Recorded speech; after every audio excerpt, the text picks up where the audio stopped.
Hello everyone, क्या हाल है आप सभी का बच्चों। तो आज ह्यूमन हेल्थ एंड डिसीज का लेक्चर नंबर 2 होने जा रहा है। जैसे कि मैंने इससे पहले लेक्चर नंबर 2 46 मिनट का ही लिया था, लेकिन आज ये लेक्चर नंबर 2 मैं पूरा करूँगा। ठीक है बच्चों। तो बच्चों, आप तो इतना मालूम होना चाहिए कि आपके चैनल पे एनसीईआरटी हाईलाइट स्टार्ट हो चुका है। फिजिक्स, केमिस्ट्री, बायो तीनों का चला है। सर फिजिक्स में क्या एनसीईआरटी चलता है? एनसीईआरटी फिजिक्स में जितने भी इंटेक्स क्वेश्चन होते हैं, एग्जाम्पल होते हैं, वो सारे करवाए जा रहे हैं। और यहाँ पे बायो में तो जानते ही हो, पूरी एनसीईआरटी ही पढ़ना, और केमिस्ट्री में भी। तो बच्चों, आप किस बात का इंतजार कर रहे हैं? आइए और ज्वाइन होइए, और सच्चे दिल लगाते, मतलब पूरे एकदम मन से आइए पढ़ते हैं, और एक देश की युवा तो आगे बढ़ाते हैं पढ़ाई करते। ठीक है। जब तक तुम लोग नहीं पढ़ोगे, जब तक कोई चीज़ नहीं बनोगे, देश कैसे आगे चलेगा? देश तो आगे चलने के लिए तुम लोग तो एक बढ़िया ज़िंदगी बन रही है तो बन लो। ठीक है। तो ये मोटिवेशन तो हो ही गया था। अब चलो आज चैप्टर पे ले चलें। एलर्जी बचा था ना?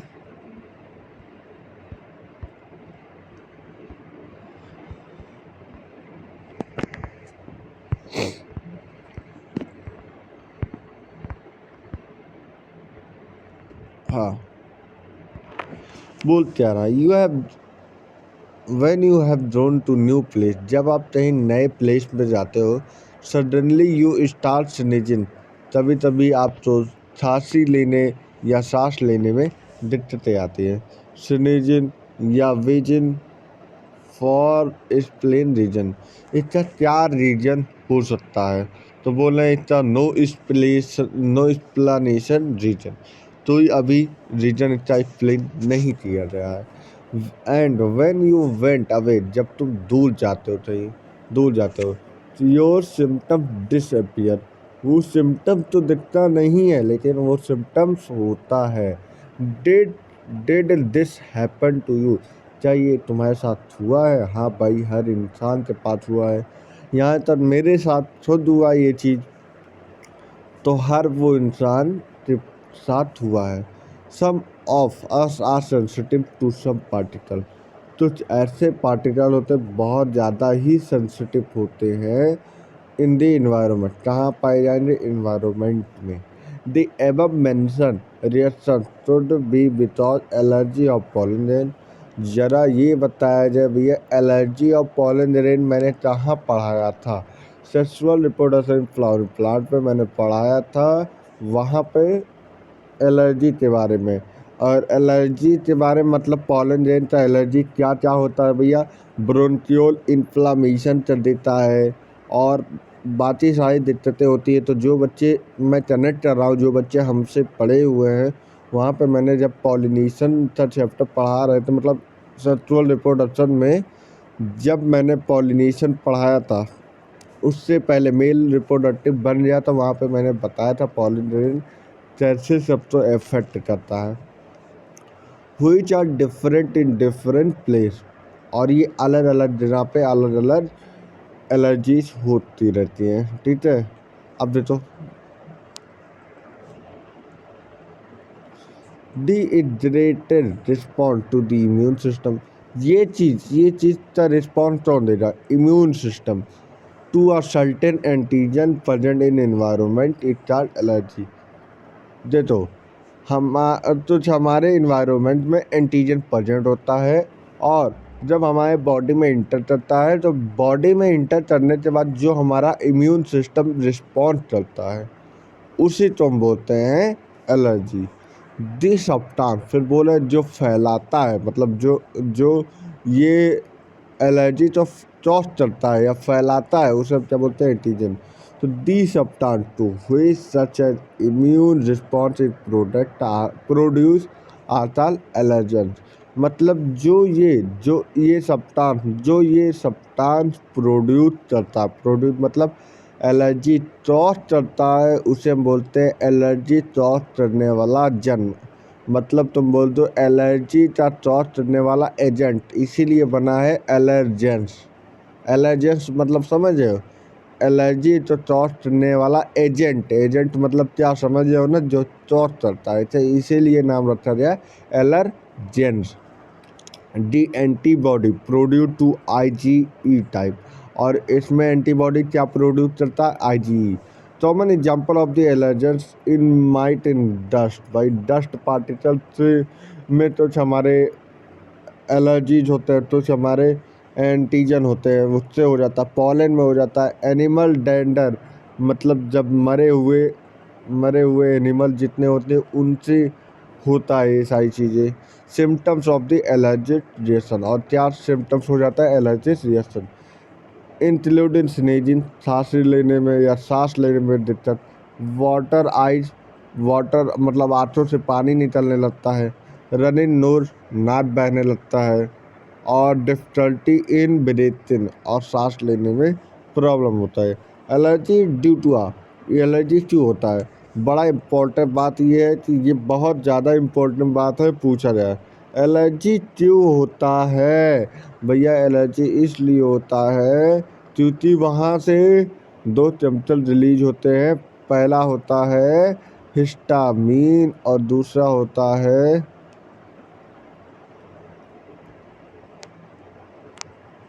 एक minute,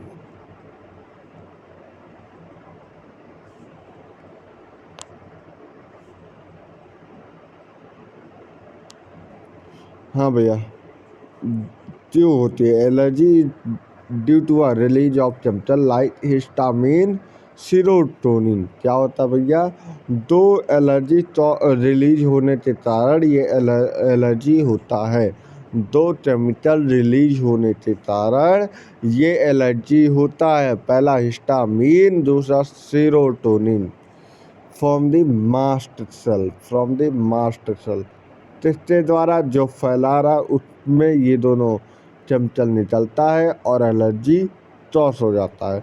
for determining the cause of allergy, जब तुम डिटरमाइन करोगे मतलब या तो पता लगाओगे allergy, the patient is exposed और inject very small dose of the allergen. तो भैया पेशेंट तो क्या देना पड़ता है, एक छोटी मतलब स्मॉल डोज देनी पड़ती है, किसकी, अगर पॉसिबल है तो एलर्जन की स्मॉल डोज देनी पड़ती है। एंड दी रिएक्शन स्टडी, अब देखो कोरोना हुआ था जिस बच्चों को, जिन लोगों को, तो पहले क्या दिया जाए, पहले डोज दिया गया, फिर उसके बाद हमारे बायोलॉजिस्ट पढ़े कि क्या कैसा सिम्टम दिख रहा है, आरएनए है कि डीएनए है, क्या इनमें क्या मतलब नया नया वेरिएंट भी तो आ रहा था, तो नया नया वेरिएंट आने का मतलब ये क्या है, आरएनए। कोरोना क्या था, आरएनए। तो यही सारी चीज़ हम लोग को मालूम पड़ा इसके थ्रू, और बहुत सारी चीज़ें मालूम पड़ता, ठीक है। The use of the drugs like anti histamine, जैसे कि अब इससे बचने के लिए तुम क्या यूज करोगे, drugs.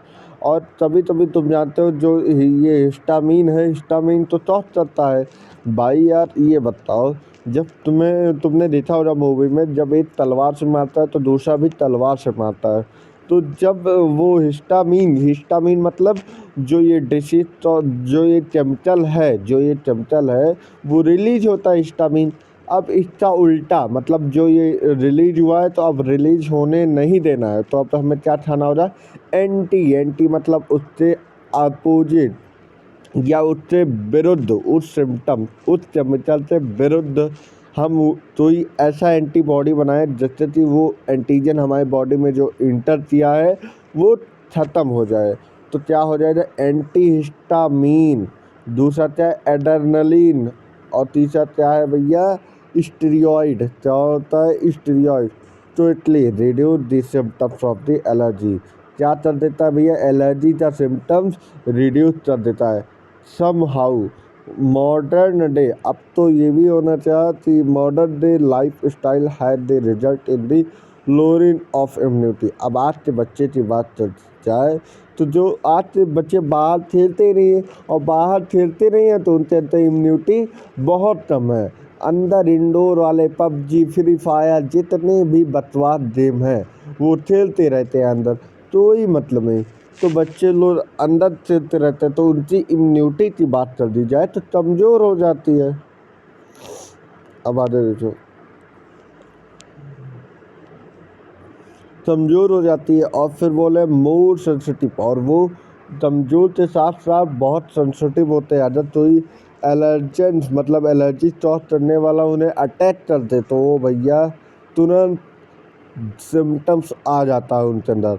More and more children in metro cities of India suffer from the allergy. भैया इम्पोर्टेंट बात यह है कि जितने भी मतलब बहुत बहुत ज़्यादा बच्चे मेट्रो सिटी से अपने इंडिया में इस एलर्जी के कारण एलर्जी को झेल रहे हैं। और इससे क्या होता है, अस्थमा। भैया एलर्जी क्या कर दिया, अस्थमा प्रोड्यूस कर दी। और अस्थमा जब हो जाए तो due to are sensitivity to the environment, और ये कैसे इन्वायरमेंट में बहुत सेंसिटिव होते हैं, this should be because the protect environment provide early in life. और बोला है कि इससे क्या बचाव करना चाहिए, हमारे इन्वायरमेंट में जितने भी ये सारी चीज़ें उससे प्रोटेक्ट रहना चाहिए, बचाव करना चाहिए अपने लाइफ के लिए, ठीक है। अब ऑटो इम्यूनिटी क्या होता है, ये कहने का मतलब ये है कि अब तुम कहीं जा रहे हो मास्क लगाते जाओ जिससे कि तुम्हें एलर्जी कॉज ना हो। तो अपने भाई सेफ्टी तो अब तुम्हें ही करना पड़ेगा। तो गवर्नमेंट आते सेफ्टी तो करवाई ही नहीं भैया, मास्क पहनो। फिर ये कोरोना तो चल नहीं रहा है महामारी की, तुम्हें तो ये आएगा मास्क पहना तो फिर बोलेगा भैया मास्क पहनो इससे एलर्जी, तो तुम्हें इतना खुद एडवांस बनना पड़ेगा, ठीक है। अब ऑटो इम्यूनिटी क्या होता है, मेमोरी बेस्ड एक्वायर्ड मतलब भैया जो बर्थ के बाद वाली इम्यूनिटी होते हैं उसे एक्वायर्ड इम्यूनिटी होते हैं। Evolve in a higher vertebrae बोल रहे हैं कि ये मेमोरी बेस्ड, जैसे कि बात बोले मेमोरी बेस्ड एक्वायर्ड इम्यूनिटी, जब हमारे जन्म के बाद जितने भी हमारे हमारे हमारे अंदर कोई भी एलर्जी कॉज हुआ तो हमारे अंदर एक मेमोरी बन गई।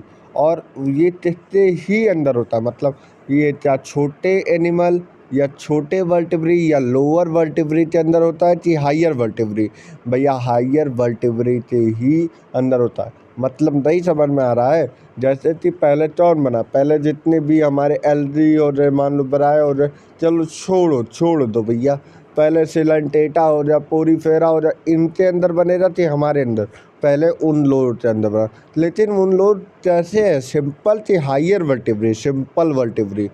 तो उन लोग के अंदर एक्वायर्ड इम्यूनिटी जो होती है वो मेमोरी बेस्ड नहीं होती है, लेकिन हम लोग के अंदर हायर वर्टिब्री है तो हम लोग के अंदर ये मेमोरी बेस्ड एक्वायर्ड इम्यूनिटी होती है, based on the ability of the differentiate foreign origin मतलब पैथोजन। मैंने पहले ही बता दिया फॉरेन ऑर्जिन क्या था, पैथोजन फ्रॉम सेल्फ सेल, और ये किसे अटैक करता है, अपने सेल को। We still do not understand on the basis of the two corollaries of the ability have to understand. One higher vertebrate can distinguish foreign molecule as well as foreign organ.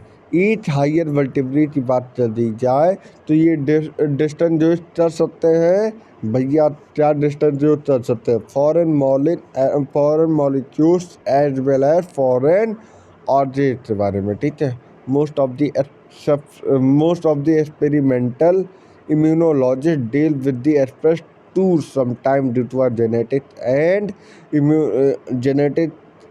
and other unknown reason.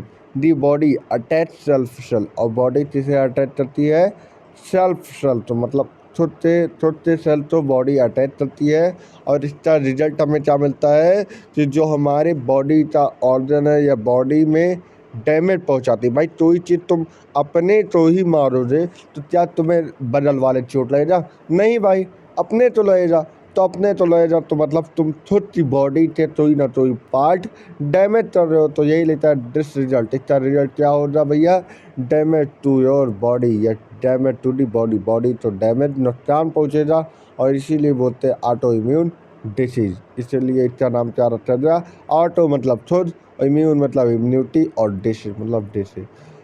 और अब इतना important ये है, सबसे ज़्यादा पूछा गया है एनसीईआरटी से कि भैया ऑटो इम्यून का एग्जांपल बताया जाए, तो भैया रेमेटोइड आर्थ्राइटिस, रिमेटोइड आर्थ्रिटिस, ठीक है, which affect many people in our society is an autoimmune disease. भैया ये थरे थरे 3 स्टार बना लीजिए, पूछे जाने का बहुत ज़्यादा आशंका है। The human immune system of the lymphoid organ. अब बोले ह्यूमन की बात कर दिया जाए, इम्यूनिटी कैसे कैसे होती है लिम्फोइड ऑर्गन में, टिश्यू में, सेल में, हमारे सोल्यूबल मॉलिक्यूल लाइक एंटीबॉडी। तो ये सारी चीज़ क्या बनाती है, antibodies. As you have read, immune system is a unit in this sense. Immune system एक ऐसा सेंस होता है जब कोई एंटीजन हमारे बॉडी में इंटर चलती है तब हमारा इम्यून सिस्टम इतना सेंसिटिव होता है, तुरंत पहचान से उसे रिस्पॉन्स चलता है। तो बोल रहा है जो हमारा इम्यून सिस्टम होता है एक यूनिक प्रॉपर्टी होती है जो कि हमारे फॉरेन एंटीजन, मतलब हमारे जितने भी एंटीजन तो रिटोनाइट मतलब पहचान लेता है, फिर उसके बाद रिस्पॉन्स चलता है, respond to those and remember them. अगर वो पहचान रहा है तब तो तेजी से अटैक करेगा। अगर मान लो लड्डी सपोज पहली बार हमारे बॉडी में कर रहा है अटैक तो थोड़ा धीमा पहचानेगा। The immune system also play an important role in allergy reaction. अब बोला इम्यून सिस्टम भी हमारा काफ़ी इम्पोर्टेंट रोल है allergy reaction, auto immune disease and organ transplantation.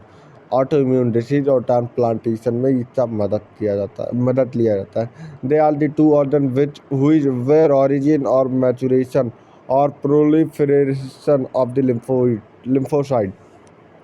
बोले तो हमारे ऑर्गन ऐसे भी हैं जहाँ से ऑरिजिन और maturation and proliferation of lymphocyte. अच्छा ठीक है, अभी इतना तो मालूम ही है। The primary lymphoid organ are present in bone marrow and thymus. भैया बहुत इंपॉर्टेंट बात है, प्राइमरी लिम्फोइड ऑर्गन कहाँ पाए जाते हैं भैया, बोन मैरो। भाई 3 बार पूछा गया है, 3 बार मतलब मजाक बात है। तो बोन मैरो और थाइमस हुई व्हेन इमेच्योर लिम्फोसाइट डिफरेंशिएट। तो ये तो क्या था, मैच्योर लिम्फोसाइट कहाँ पाया जाता पहली बार, या प्राइमरी मैच्योर लिम्फोसाइट कहाँ पाया गया, बोन मैरो और थाइमस। अब बोला है कि जो इमेच्योर है वो कहाँ पाया जाता, into the antigen sensitive lymphocyte, ठीक है। आफ्टर मैच्यूरेशन मतलब अभी तक तो इमेच्योर था, तो कहाँ पे बचाना था उससे, एंटीजन सेंसिटिव लिम्फोसाइट पे था, ठीक है। आफ्टर मैचुरेशन दे लिम्फोसाइट माइग्रेट, मतलब ये लिम्फोसाइट माइग्रेट करते कहाँ पहुँच गया, secondary lymphocyte organ like spleen, lymph node और टॉन्सिल, पेरियर पैचेज और स्मॉल इंटेस्टाइन एंड अपेंडिक्स। भैया कौन कौन सा एग्जाम्पल है जरा फिर से बता दिया जाए। Spleen, lymph node, tonsil, Periyar patches, small intestine, appendix. The secondary lymphoid organ provide the site for the interaction of the lymphocyte। Secondary lymphocyte organ क्या करता है, ये एक साइट तो प्रोवाइड करता है जिससे कि लिम्फोसाइट का इंटरेक्शन हो सके विद द एंटीजन से। भाई लिम्फोसाइट किसे मारी जा, एंटीजन तो जब तक एंटीजन और एंटीबॉडी पास नहीं आएंगे तो घंटा मारेंगे भाई, दोनों तो पास में तो आना ही पड़ेगा। When they proliferate become effector cell, और जब ये पास में आ जाएंगे तो इनका इफेक्टर सेल तुरंत पहचानते और उड़ाएगा। The location various lymphoid organ in the human body in shown. अब अपने ह्यूमन बॉडी में लोकेशन शो किया गया है, देखो यहाँ पे लिम्फ नोड है और यहाँ पे थाइमस है और यहाँ पे लिम्फेटिक वेसल है, ठीक है। इतना तो हमारे बच्चों को पहले से ही मालूम है। Lymphoid the bone marrow the main lymphoid organ. भैया बोन मैरो क्या है, मेन लिम्फोइड ऑर्गन होता है when all blood cell including lymphocyte are produce.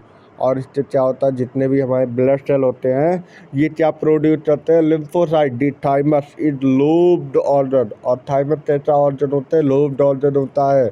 ऐसे पूछा जाएगा थाइमस कैसा ऑर्गन है भाई, बताया जाए भैया, बताई जाए।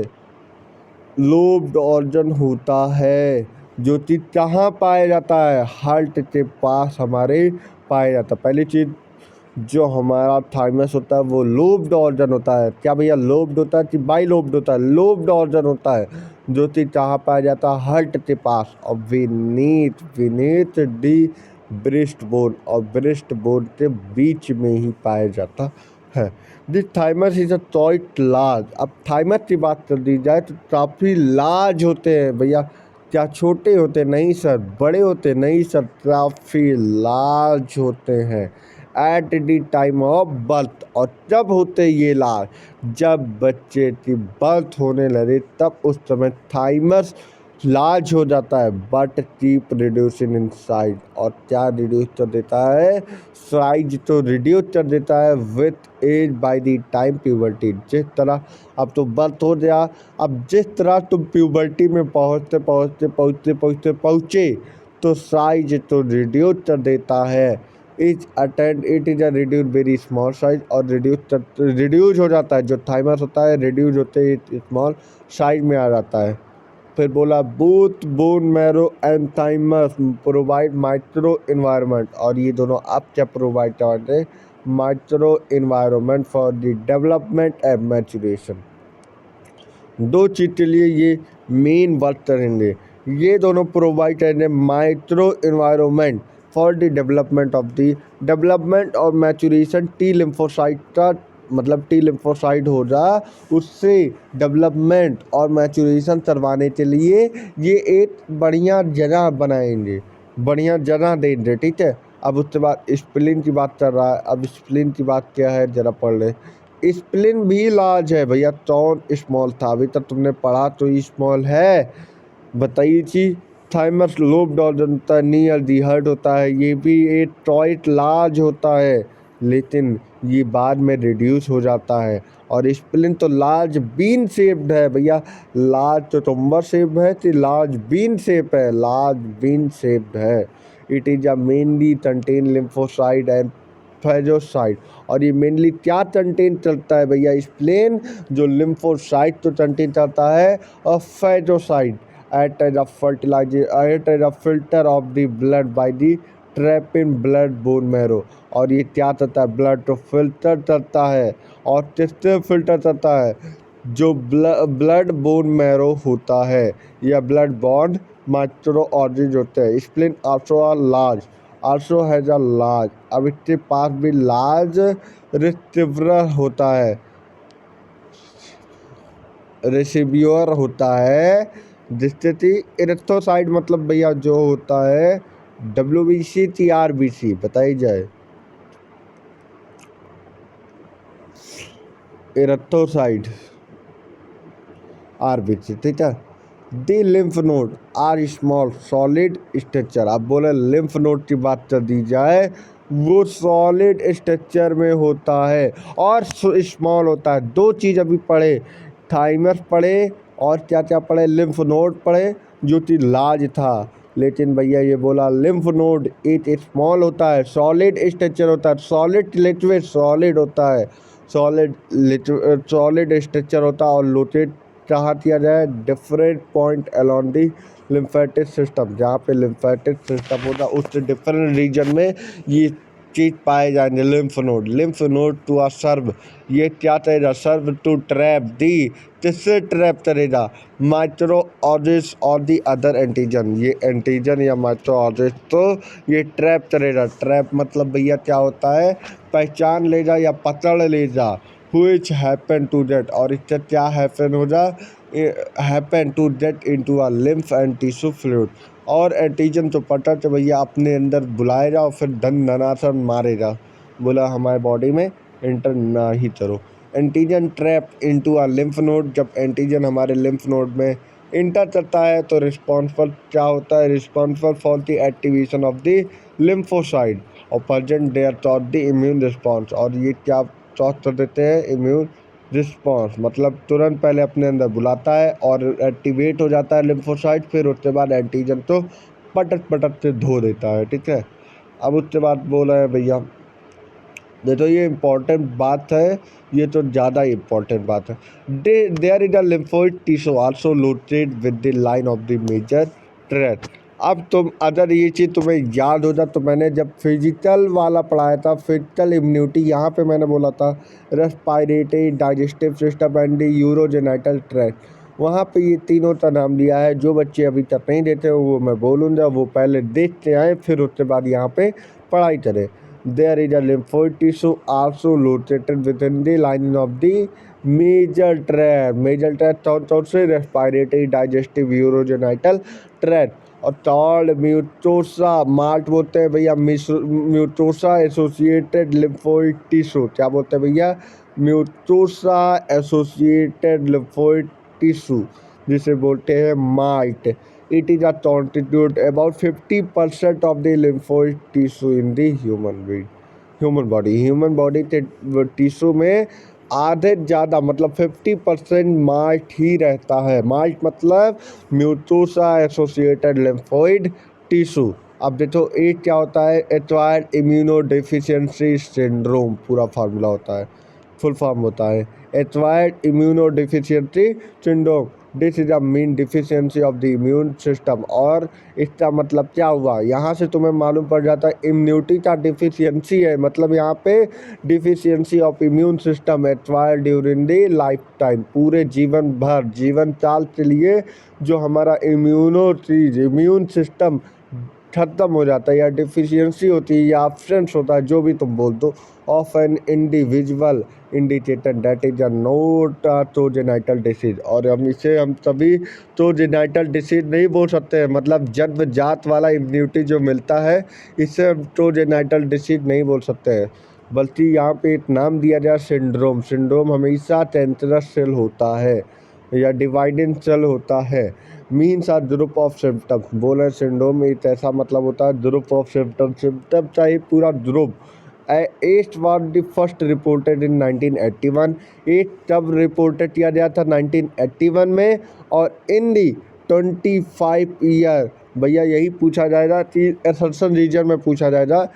Eight AIDS stand for acquired immunodeficiency syndrome, या पूछा जाएगा AIDS this mean deficiency of immune system acquired during the life time.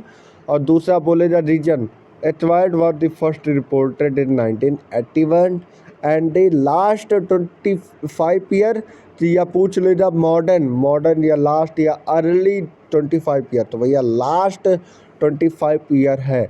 It has spread all over world killing more than 25 million person. और ये यही 25 भाई एक दूसरे से स्प्रेड हुआ और स्प्रेड होते होते पूरे वर्ल्ड में फैल गया और वर्ल्ड में करीब 25 मिलियन पर्सन इससे शिकार हो गए। ठीक है, अब उसके बाद क्या बोला?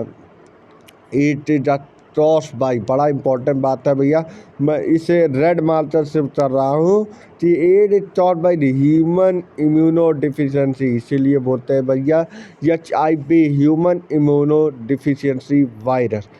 आ member of the group of the virus called retrovirus. भैया ये क्यों होता है? रेट्रो वायरस की वजह से एड्स होता है। It is taught by the HIV member of a group of virus called retrovirus. Main चीज जो टॉस्ट होता है वो तो HIV थे, और HIV का मेंबर कौन सा होता है? Retrovirus, which have an evolved include in the RNA genome. और ये क्या कर देता है भैया? RNA जीनोम तो इंक्लूड कर देता है या इवॉल्व कर देता है, और transmission of the HIV infection. और इससे क्या होती है? HIV इन्फेक्शन हो जाती है जनरली अक्सर।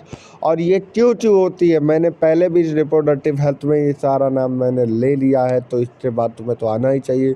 Sexual contact with the infected person. भैया जब किसी मतलब एक पर्सन से नहीं, अननोन पर्सन से 2-3% से अगर इन्फेक्टेड हो जाओ, सेक्सुअल रिलेशनशिप बनाओगे, तो इससे भैया आप तो ज़्यादा चांसेस है by transfusion of the contaminated blood. भैया तुम्हें मालूम पड़ा एड्स था और तुमने ब्लड डोनेट कर दिया, वही ब्लड दूसरा तो ही ले लिया, तो इससे क्या हो जाती है? एड्स की बीमारी उसे भी हो सकती है। Blood product and blood product वही मैंने बता दिया। By Sherin.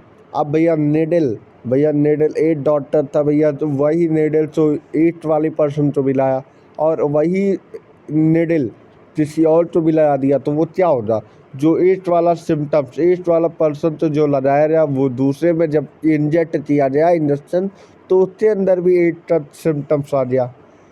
Intravenous drugs abuser entry from the infected mother to her child through placenta. और बोले तभी तभी तो ऐसा होता है कि infected mother to her child through placenta, मतलब बोले जो अदर मदर इन्फेक्टेड है, मान लो मदर एड्स की बीमारी हुई है तो उससे बच्चों को भी होने का चांसेस होता है। जैसे जब गर्भ में रहती है मदर तो प्लेसेंटा के थ्रू जब मतलब पार्चुरेशन डिलीवरी के समय जब हमारा जो प्लेसेंटा होता है उससे मदर के प्लेसेंटा के थ्रू चाइल्ड से चला जाता है। So people who are at high risk of the getting this infection include, और इन पीपलों तो चांसेस क्या रहता है इन्फेक्शन होने का, ज़्यादा चांसेस रहता है। Individual who have multiple sex partner, जो भैया बहुत सारे मल्टीपल सेक्स पार्टनर बनाए हो, ड्रग्स एडिक्शन हो, मतलब जो ड्रग्स लेते हो, टेक ड्रग्स इंट्रावेनस बोला है। Individually who require repeated blood transfusion, और बोला है जो कि किसी कंटामिनेटेड ब्लड, मतलब जिसे ब्लड डोनेट किया उसे एड्स की बीमारी थी और वो ब्लड डोनेट कर दिया और फिर जाते तो ब्लड ले लिया तो उससे क्या होता है तुम्हें भी पहुंच जाएगा या उस पर्सन को भी ये बीमारियां पहुंच जाने। Children born to an HIV, और बहुत सारे तुमने ये सुना है मदर इन्फेक्टेड होने के कारण चिल्ड्रन बॉर्न होता है, लेकिन उसके अंदर क्या सिम्टम पाया जाता है HIV। Do you know when do people need repeated blood transfusion, क्या आपको मालूम है क्यों पर्सन तो या पीपल तो ब्लड बार बार चेंज करवाना पड़ता है, क्योंकि भैया अगर वो नहीं करवाएंगे तो वही ब्लड कैंसरस सेल में, मतलब बोल सकते हो कैंसर में बदल जाता है, ठीक है। और जैसे कि फिर ये क्या नाम है हमारे बॉडी को डैमेज कर देता है। बोला है इट इज इम्पॉर्टेंट, या एक इम्पॉर्टेंट बात है, spread only through, it is important to note that HIV AIDS is not spread. भैया HIV और एड्स स्प्रेड नहीं होता है, मतलब खांसी बुखार ये सब अलाना फलाना नहीं होता है, वो मेनली तुम्हें लगता है टचेस से होता है, नहीं होता है, फिजिकल कॉन्टैक्ट से नहीं होता है ये सारी चीज़।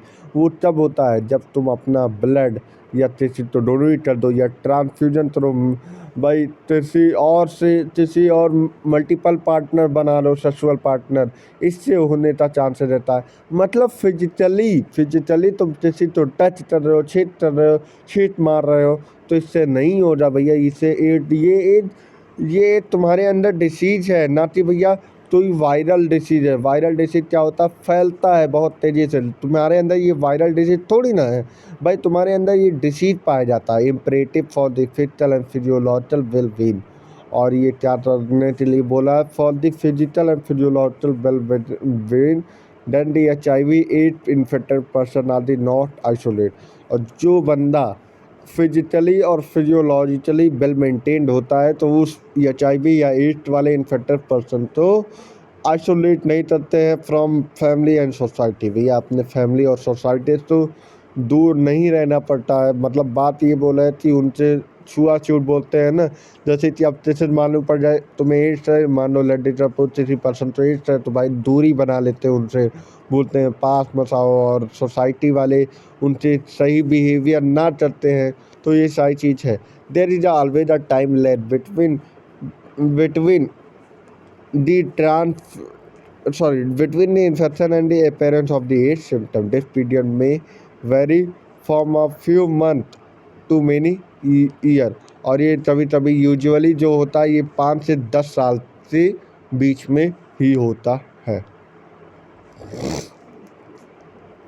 अब देखो after zeatin in the body, अब जो इन्फेक्टेड पर्सन के बॉडी में आ चुका है तो दी वायरस इंटर इन दी मैट्रोफेज। पहली चीज़ हमारा ये वायरस कहाँ इंटर करता है, पहली बार macrophage. Where RNA genome of the virus replicate. अब उसके बाद जब हमारे पहली चीज़ याद रखो भैया, जब ये वायरस हमारा सबसे पहले कहाँ इंटर करता है, HIV है, HIV मतलब वायरस होता है, human immuno disease virus deficiency. तो ये वायरस सबसे पहले कहाँ HIV इंटर करता है, मैक्रोफेज। कहाँ भैया, मैक्रोफेज। सबसे पहली लाइन यही पूछी जाएगी, HIV सबसे पहले इन्फेक्टेड पर्सन के बॉडी में सबसे पहले कहाँ इंटर करती है, तो मैक्रोफेजेज में। When RNA genome of the virus replicate. अब RNA जीनोम वायरस क्या करेगा, रेप्लिकेट करेगा और फॉर्म, और जब रेप्लिकेशन होता है तो वायरल DNA बना लेता with the help of the enzyme reverse transcription. मतलब बोल रहा है भैया RNA से DNA बनाना, मतलब ये किस प्रोसेस हो जाए, रिवर्स ट्रांसक्रिप्शन। भैया DNA से RNA क्या होता है, ट्रांसक्रिप्शन। और जब RNA से DNA बनाना है, मतलब RNA genome of the virus replicate और क्या बना दिया, वायरल DNA। मतलब RNA से DNA बनाना है तो रिवर्स ट्रांसक्रिप्शन लगेगा process. With the help of the enzyme reverse transcripted the viral DNA that interrupted in the host cell DNA direct the infected cell to produce virus particle। और बोल रहे हैं जो viral DNA मतलब जिससे ये हुआ है वो सेल, उनके सेल से DNA डायरेक्ट इन्फेक्टेड सेल से प्रोड्यूस करते हैं ये virus particle. The macrophage continue to produce virus. अब ये मैक्रोफेज क्या करेंगे, ये वायरस तो कंटिन्यू प्रोड्यूस करेंगे and in this way act like HIV। और वो किस तरह बिहेव करेंगे, ह्यूमन इम्यूनो डिफिशियंसी वायरस।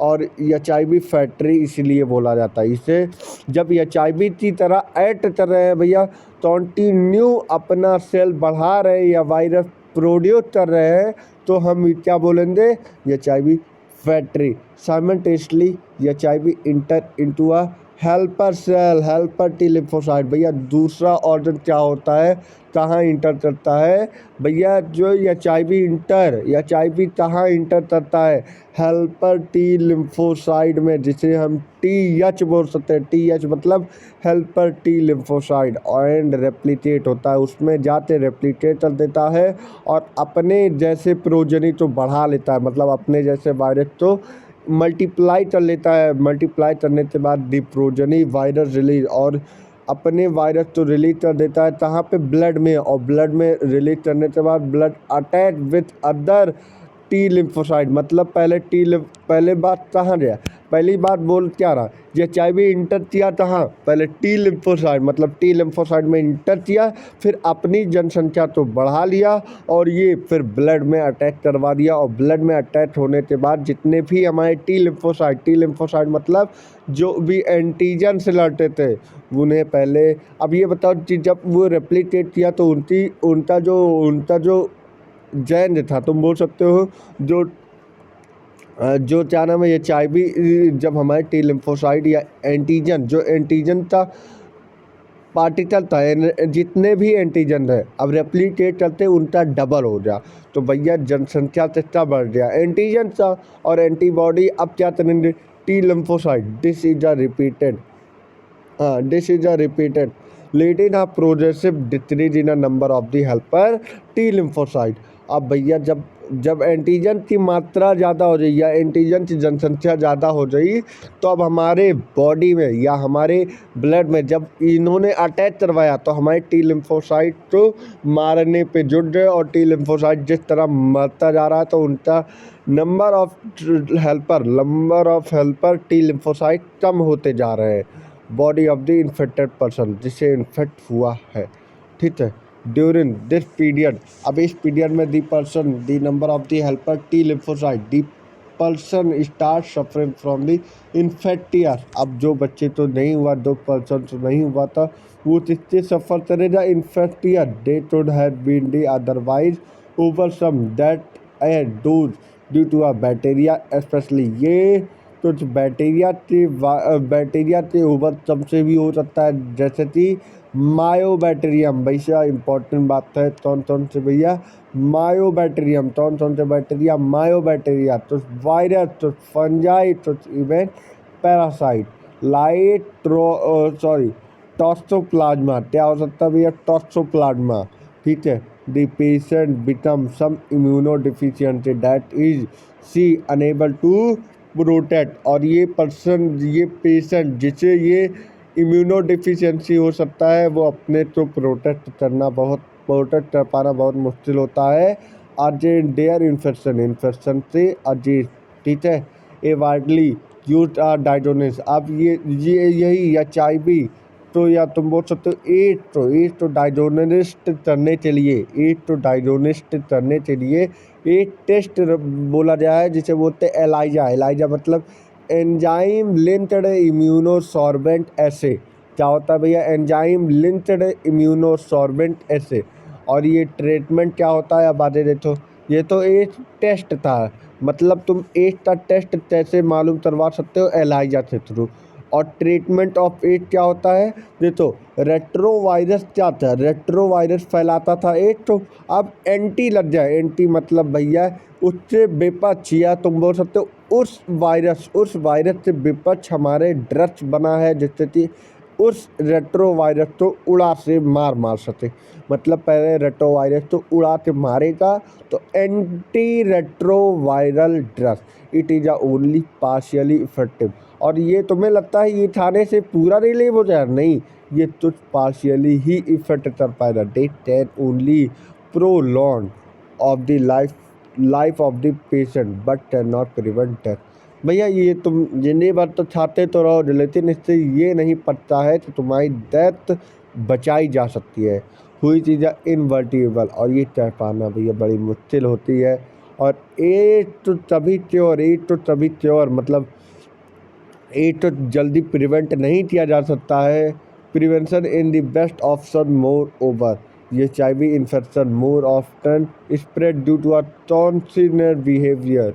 और ये कैसे स्प्रेड हो सकता है भैया? जब तुम्हें सही से मालूम ही ना रहा, मान लो डॉक्टर तुम्हें इंजेक्शन लगा रहा, तुम्हें मालूम ही नहीं, डॉक्टर तो तुरंत 2 झप्पड़ मारो, फिर बोलो यार क्या कर रहे हो? उसी निडल से तुम उसे भी लगा रहे हो, वही निडल से मुझे भी ला रहे हो। बाई द वे उसे एड्स की बीमारी हो तो मुझे भी हो सकती है। तो ये तुम्हारे अंदर कितना कॉन्शियसनेस होना चाहिए, तो ये तुम्हारे अंदर बता रहा। And is not something that happen to in advantageously like pneumonia और टाइफाइड। भाई क्या पता इसमें बोल रहे हैं कि इसमें कभी ऐसा भी होता है, कभी तुम लोग जिस पर्सन को हिट होता है तो निमोनिया और टाइफाइड भी हो जाता है ऑफ थ्रोट के बीच में। Infection in a blood transfusion patient new born from mother. जब मदर के थ्रू न्यू बॉर्न बेबी पैदा होता है, may take place in a poor monitoring. और बोल रहा है कि भाई क्या तभी ये होता है कि उसकी जो हेल्थ है या कुछ भी दिक्कत होती है बहुत पुअर होती है। This is the only choose may be ignorance and it is a rightly said don't die of the ignorance.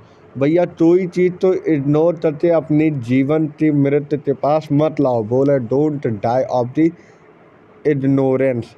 Ignore ना करो, ये सारी चीज़ अगर हो चुका है तो इग्नोर ना करो और मरने से बचोगे। Don't die of the ignorance. अगर इग्नोर नहीं करोगे तभी मरने से बचोगे।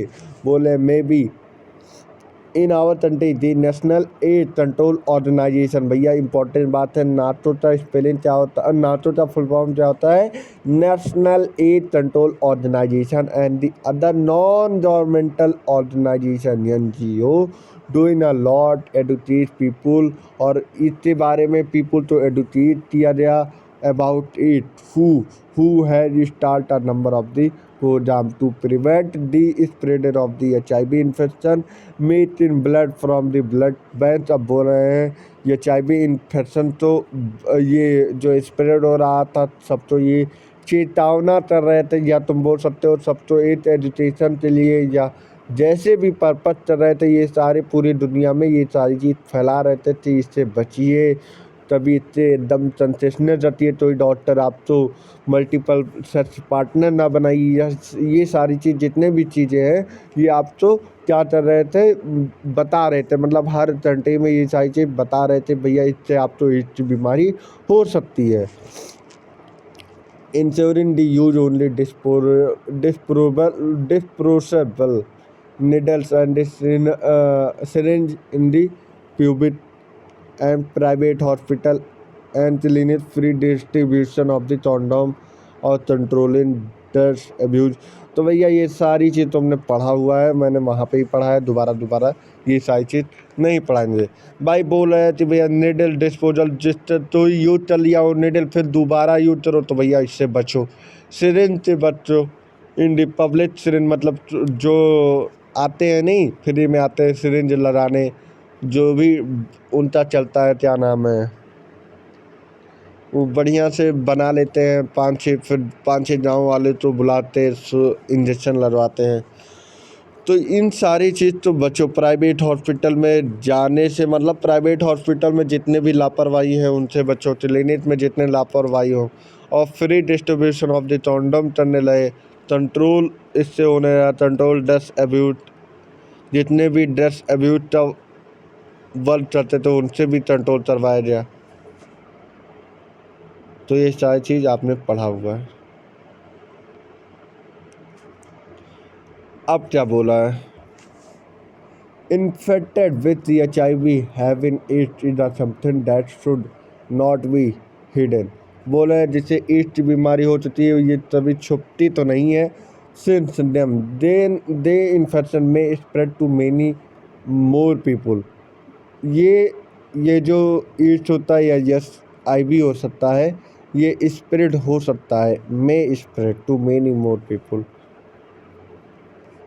People need help in a sympathy, और भैया हर एक पीपुल तो ये सिंपैथी देना चाहिए, भाई तुम जल्दी ही ठीक हो जाओगे, जल्दी ही उसके साथ सही बिहेव करना चाहिए। Unless society recognise it is a problem to be uh dealt with a collective manner. और जो भैया पढ़े लिखे सोसाइटी नहीं है, पढ़े लिखे वाली सोसाइटी नहीं है, तो वो ये सारी चीज़ तो बहुत ज़्यादा गंभीर मानती है। ये बहुत सारी चीज़ मोटे तौर पे बात कर दी जाए, जितने भी गाँव वाले होते हैं तो ये बहुत ज़्यादा ही गलत मानते हैं इस बीमारी को। The chance of the wider spread of the disease increase manifold. और ये चांसेस क्या होता है ज़्यादा फैलने के लिए, it is a malady that can only treated, ठीक है। और ये एक ऐसा ही मेलेडी होता है that can only be treated by the society and medically fraternity acting together prevent the spread of the disease। वाह भाई।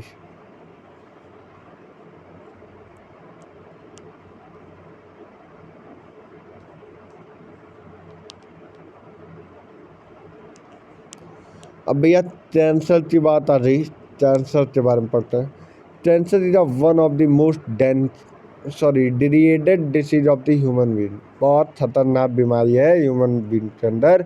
Major cause of the death, कभी कभी मेजॉरिटी क्या होती है, डेथ ही होती है हमारे पूरे ग्लोब में। बात चलती जा मोर देन मिलियन इंडियन सफ़र, इंडियन की बात कर रहा, पूरे वर्ल्ड की बात नहीं कर रहा। More than million Indian suffer from this disease या cancer, a large number of the form die it is annually.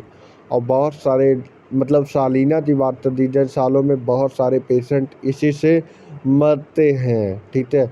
The mechanism that underlying development of the cancer or ontogenic transformation of the cells, its treatment and control has been some more intense areas of the research in biology and medicine। तो area में मतलब जब बात कर दिया जाए तो तंटी में इसके बारे में कैंसर बचाने के लिए जो क्या हो सकता है वो सारी चीज़ ये लोग कर रहे हैं। अभी भी इन लोग का जो कैंसरस के बीच में जो मेडिसिन बनाने का प्रक्रिया है वो चल रहा है, ठीक है। तो अब आगे क्या बोला है, in our body cell growth and differentiation is highly controlled.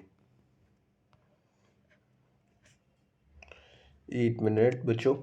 हाँ, in our body cell growth and differentiation is highly control and regulated. अगर हमारी बॉडी की बात कर दी जाए, जब तक हमारे कैंसरस सेल नहीं थे तब हमारी बॉडी और cell growth differentiation highly controlled में रहता है और बढ़िया से रेगुलेट करता है।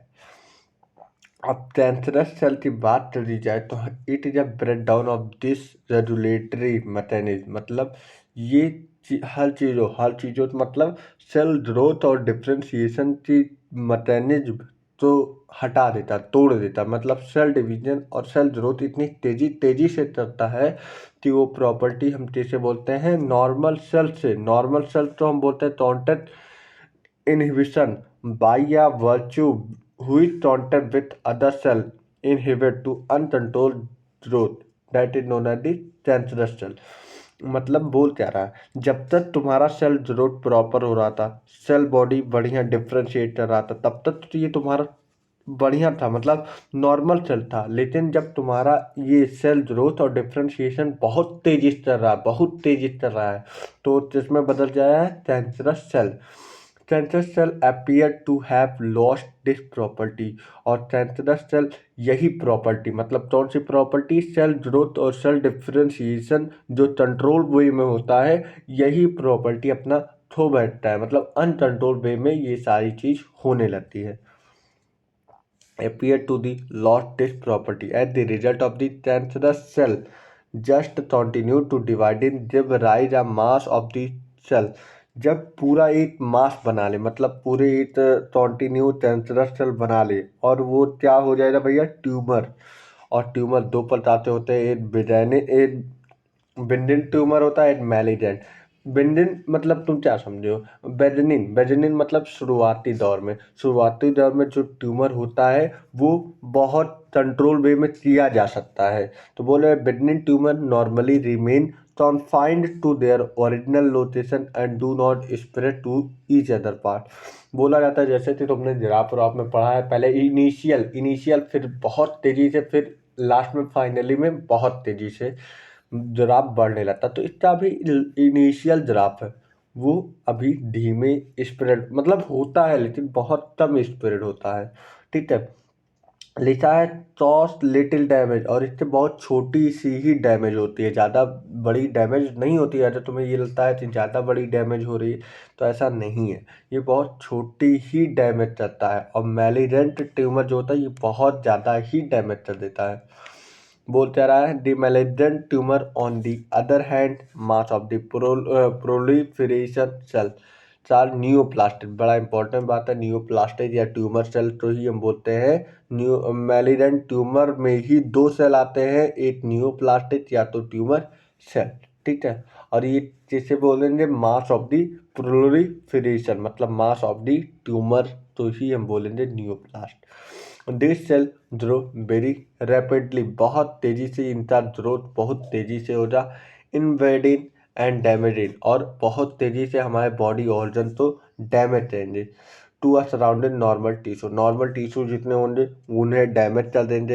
Eight this cell actively divide and growth there also strip the normal cell by a competing with the virtual vital nutrient cell solicit from such tumour. तो tumour से सेल लड़ाई भी करते हैं, मतलब कंपटीशन भी होती है, कंपटीट करते हैं, और distance side to blood. Whenever they get loaded in the body, they start a new tumor। There is a property called metastasis। मतलब बोल रहे हैं जब जब हमारी बॉडी एक नई ट्यूमर बना लेती है, और ट्यूमर नई बॉडी बना लेती है, तो उससे तो प्रॉपर्टी क्या बोलते हैं, metastasis. It is the most favoured property of the malignant tumour. और ये किसकी प्रॉपर्टी होती है, मैलिजेंट ट्यूमर। ठीक है, अब टॉस ऑफ द कैंसर पढ़ते हैं। Transformation of the normal cell into a cancerous neoplastic may be induced by the physical, chemical, biological agent। ये तीन एजेंट के द्वारा हो सकता है, फिजिकल, केमिकल, बायोलॉजिकल एजेंट के द्वारा ये कैंसरस सेल हो सकती है। दे एजेंट का कार्सिनोजन, और इन एजेंट को क्या बोलते हैं, carcinogen. Inosine radiation like X-rays, gamma rays, and non-ionization radiation like UV cause DNA damage। और इन सब रेडिएशन से, मतलब जितने भी आयनाइजेशन रेडिएशन होता है, एक्स रेज हो गया, गामा रेज हो गया, नॉन आयनाइजेशन रेडिएशन हो गया, यूवी रेज हो गया, ये क्या चाहते डीएनए तो डैमेज कर देंगे, ठीक है।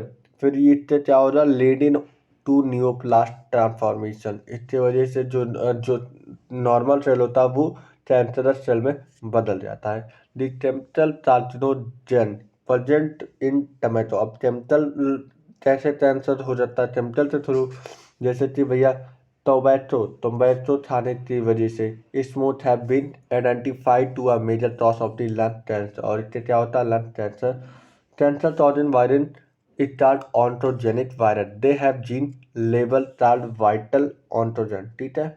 जब ऑन्टोजन है तब ये कैंसरस सेल में बदल चुका है। लेकिन जब कैंसर मतलब अगर हम लोग की बात कर दी जाए तो अभी तो हम लोग प्रोटो मतलब अभी ऑन्टोजन में नहीं बदला है। तो मतलब बोला है जब तक तुम्हारे वो कैंसरस सेल नहीं है तब तक ये हमारा इनएक्टिव है। इनएक्टिव मतलब इनएक्टिव फॉर्म था, मतलब प्रोटो ऑन्टोजन। लेकिन जब एक्टिव हो जाएगा तो प्रोटो हट जाएगा, ऑन्टोजन ही हो जाएगा। तो ये बोला प्रोटो मतलब इनएक्टिव ऑन्टोजन में होता है। Further several gene called cellular oncogene, C oncogene बोलते हैं या तो प्रोटो ऑन्टोजन, ठीक है। Proto oncogene has been identified in a normal cell who is when activate, जब एक्टिवेट होगा तो कंडीशन लगेंगी और ये तब किसमें बदल जाएगा, ऑन्टोजन ट्रांसफॉर्मेशन ऑफ द सेल। बोला नॉर्मल सेल प्रोटो ऑन्टोजन में है, लेकिन जब तो एक्टिवेट हो जाए तो कंडीशन में ये एक्टिवेट हो जाए तो ये किसमें बदल जाएंगे, ऑन्टोजन में, प्रोटो ऑन्टोजन से। अब कैंसर तो डिटेक्ट और डायग्नोस्ट कैसे करते हैं, बोला each detection of the cancer is essentially it is allowed the disease to treat successful in many cases। बहुत सारे केसों में ऐसा भी देखा गया है कि उस कैंसरस पेशेंट को भी सक्सेसफुल पाए हुए, मतलब डॉक्टर्स हमारे उन्होंने एक्सपेरिमेंट किया है इन सारे कैंसरस पेशेंट के ऊपर और सक्सेसफुल भी पाए। Cancerous detected is based on the biopsy and histopathological, क्या बोल रहे हैं भैया, बायोपाइसी और histopathological study of the tissue. और ये किसमें पढ़ेंगे, study of the tissue, blood, bone marrow test for increase cell count in the case of the in the case of the leukemias, ठीक, leukemias। In biopsy, a piece of the suspected tissue cut into a thin selection in a strain, मतलब बोल रहे हैं कि tissue का एक छोटा सा सस्पेक्टेड पीस काटेंगे और उसे स्ट्रेन मतलब थिन पार्टिकल काटेंगे, फिर इसे स्ट्रेन कर देंगे एंड एग्जामिन पता लगाएंगे अंडर माइक्रोस्कोप से। और हिस्टोपैथोलॉजिकल स्टडी मतलब जो डॉक्टर्स इस सारी चीज पढ़ाई कर रहे हैं तो भाई वो तो उसी के बारे में ही जानते हैं। Histological study by the pathologist the technique like radiography, और ये कौन से डेटा हम कर सकते हैं, एक्सरे, सीटी मतलब कंप्यूटर टोमोग्राफी, एमआरआई मतलब magnetic resonance imaging are very useful to detect cancer of the internal body. जितने भी हमारे कैंसर सेल थे इंटरनल बॉडी में जितने भी हमारे कैंसर सेल है उसे डिटेक्ट कर सकता है। Computer tomography user x-rays and generate a 3 dimensional image, और ये जो सीटी जो कंप्यूटर पे बनता है वो 3D इमेज आपके पूरे अंदर से कैंसरस सेल का बता रही था, ठीक है। बोला internal of an object, M R I मतलब मैग्नेटिक रेजोनेंस और इमेजिंग, ठीक है। Strong magnetic field and non ionization radiation to accurately detect pathological and physiological changes in the liver tissue. अब बोला antibody against cancer specific antigen. अब antibody की बात कर दिया जाए जो कैंसर के विपक्ष में मतलब कैंसर एंटीजन के अगेंस्ट एंटीबॉडी जो बनाती हैं are also use for the detecting to a certain cancer. तो कैंसरों में इससे भी डिटेक्ट किया जा सकता है भाई। तो ही मेडिसिन होता वो यूज करें। अब उससे क्या मालूम पड़ता है तो अब उससे आगे टेक्निक तो में आगे मालूम पड़ेगा। Technique of the molecular biology can be applied to a gene in individual when inherited susceptibility to certain cancer identified of the such gene who is predispose and the individual to certain cancer may be very helpful in prevention of the cancer। such individual may be advised, उन individual तो advice किया जाता है कि ये सारी चीज़ तो avoid करें। मतलब भैया जैसे कि ब्लड में टोबैको खाने के लिए, स्मोक करने के लिए, ये सारी चीज़ तो अवॉइड करने के लिए एडवाइस दिया जाता है, क्योंकि वो नॉर्मल सेल से किसमें बदल जाएगा, मतलब नॉर्मल सेल से मतलब कैंसर सेल में बदल जाएगा। ठीक है, अब ट्रीटमेंट ऑफ कैंसर क्या है ये पढ़ते हैं। The common approach from the treatment of cancer are surgery. Common जो मोस्टली लोग करवाते हैं वो सर्जरी करवाते हैं या थ्रेट थे, और radiation therapy of the immunotherapy is in radiography tumour cell are irradiated, let the taken proper care of the normal tissue. और रेडियोथेरेपी जो सब लोग करवाते हैं, ट्यूमर सेल तक रेडियोथेरेपी, इर्रेडिएटेड लेटरी, इसमें बहुत ज़्यादा केयरफुल रखना पड़ता है भाई भाई बहुत ज़्यादा ही केयरफुल होना पड़ेगा सराउंडिंग द ट्यूमर मास। ठीक है, several chemotherapy drugs are use to kill cancerous cell. बोले तो टेम्पल कीमोथेरेपी मतलब क्या होता है भैया, टेम्पल के थ्रू जो ड्रग्स कैंसरस सेल तो भी मारा जा सकता है, मतलब जो हमारे अंदर कैंसरस सेल होता है वो हम मेडिसिन के भी थ्रू उड़ा सकते हैं। Some of these are specific for the particular tumour, majority of the drugs has side effect. लेकिन ये मेजॉरिटी की बात कर रहा है, बहुत सारे जितने मेजॉरिटी कुछ नहीं, मेजॉरिटी जितने भी ड्रग्स हैं उनसे साइड इफेक्ट बहुत ज़्यादा होते हैं, जैसे कि बालों का झड़ना, एनीमिया, ये सारी चीज़ प्रॉब्लम कर सकती है। Most cancers are treated by the combination of surgery, radiotherapy and the chemotherapy। कोई बड़ी बात नहीं। Tumor cell has been so to avoid detect and the destruction to immune system। Therefore, their patients are given substance that biological response modified such as the alpha interferon, ठीक है, which activate their immune system and help in destroying the tumor।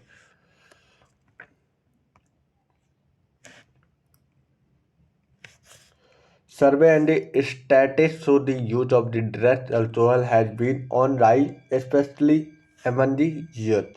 बोले हैं कि अब drugs और alcohol abuse तक कैसे ये लोग यूथ मतलब जवान जितने लोग होते हैं, जितने एल्डर लोग होते हैं, वो किस तरह इसका बिहेव करते हैं, क्या दिक्कतें होती है, अब इसमें पूरा पढ़ेंगे। This is a really a cause of the concern as it could result in many harmful effects। तो ये ड्रग्स अल्कोहल अब्यूज जितने भी होते हैं इससे मेनी यूथ पीपल ही इनटेक करते हैं, और जिसकी वजह से बहुत हार्मफुल इफेक्ट होता है।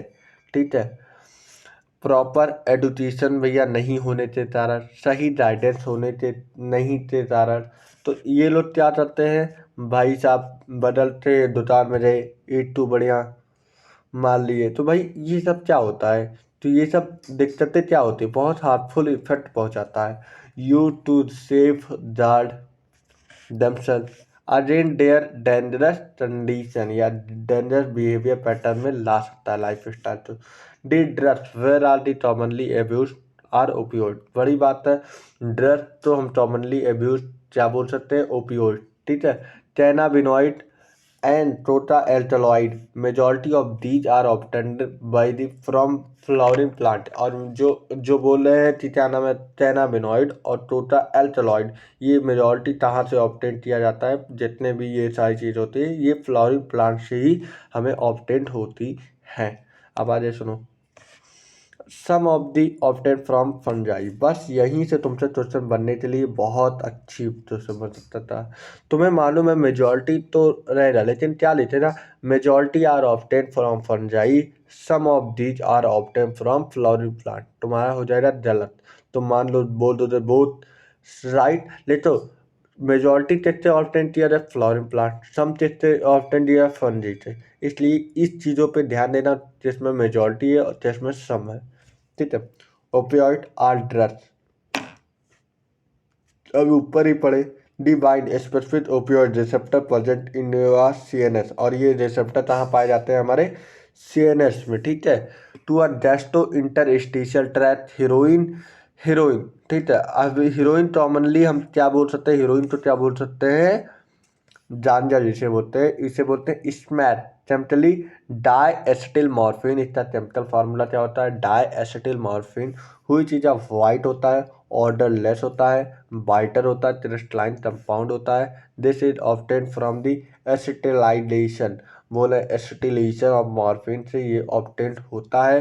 Which is extract from the latest of the sativum power sorry papaver somniferum, poppy plant या पापावर समनीफेरम बोले।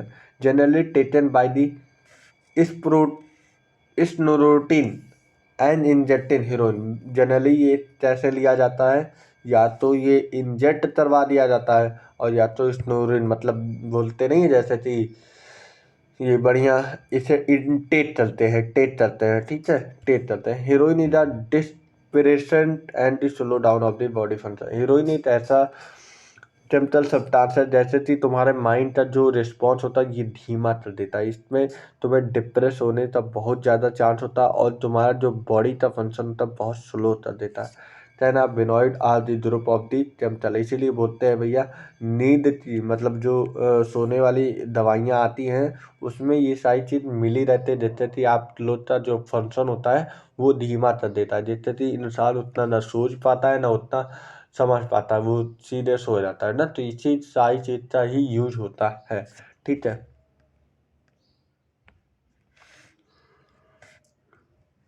हाँ, cannabinoid are group of the chemically which interact with cannabinoid receptor present principally in their brain. बोले कि cannabinoid आज पूरे chemical में, मतलब पूरे ग्रुप है जिसे हम केमिकल बोल सकते हैं, जो कि इंटरेक्ट रहेगा किससे, कैनाबिनॉइड रिसेप्टर से। और ये कहाँ प्रेजेंट होता है, हमारे ब्रेन में। Natural cannabinoid are obtain from the inflorescence of the plant cannabis sativa. देखो ये लिखा है, जो कैनाबिनॉइड बोला है तो बोला कैनाबिनस सटाइवा से ये हम ऑब्टेन कर सकते हैं नेचुरली, ठीक है। The flower top leaves are the resin and cannabis plant are used in the various combination of the produce marijuana and हर्सरित चारस गांजा, यही सारी चीज तुमने सुना होगा इन सब नामों से।